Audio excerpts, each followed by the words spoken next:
This is absolutely insane. Okay, you're going to see a video here. There's no sound, but check this out. You're going to see in the left side of the screen a semi-truck approaching. And if you look beside the semi-truck, you're going to see an ambulance fully in oncoming traffic, neck and neck with the semi. And this guy's pulling over as far to the right as he can to allow this ambulance to go through. And look at how close they are right there. Boom. This is in British Columbia. And this is nuts. I was a paramedic for almost 17 years, so I have some things to say about this.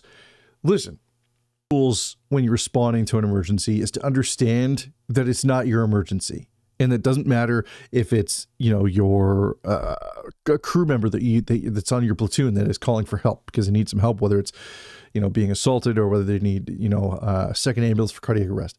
It is not your emergency.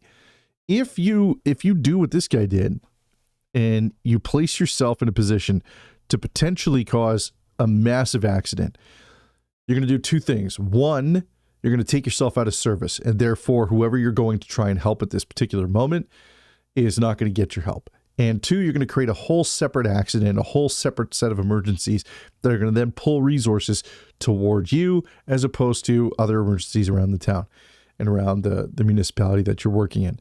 This semi-truck driver is not without fault. He should absolutely have pulled over as far to the right as he possibly can and slow down. That's what you do when you see emergency lights behind you. You pull over to the right, slow down, and come to a stop when able to do so.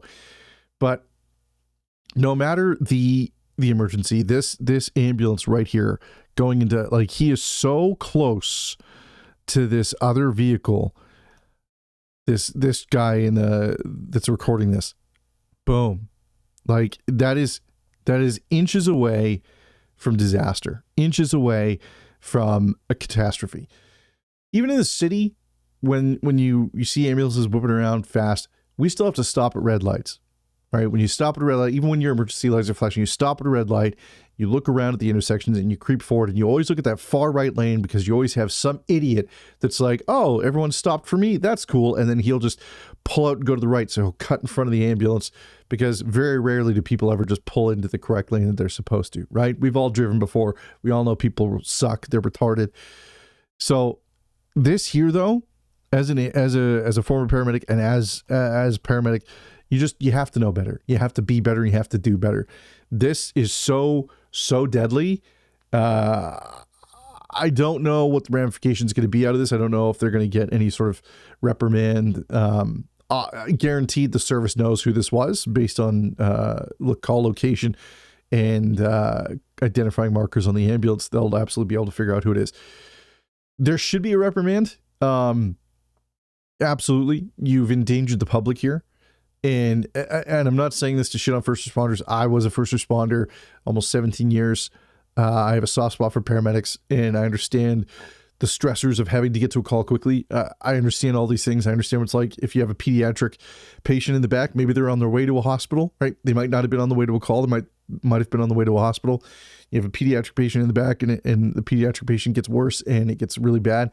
You want to be at the hospital like that. I fully understand all of those feelings. I've been immersed with those feelings. I've done those things. It doesn't give you the right or the ability to endanger the public. We are there as public servants. We are there to keep public safety. We are first responders. We respond to the emergencies. We shouldn't be creating them. And this highlights a really, really, really strong teaching point for the particular driver of this ambulance. And it worked out so beautifully well that nobody got hurt and injured, but you got to do better. You got to do better. But my grass is green from what I can see.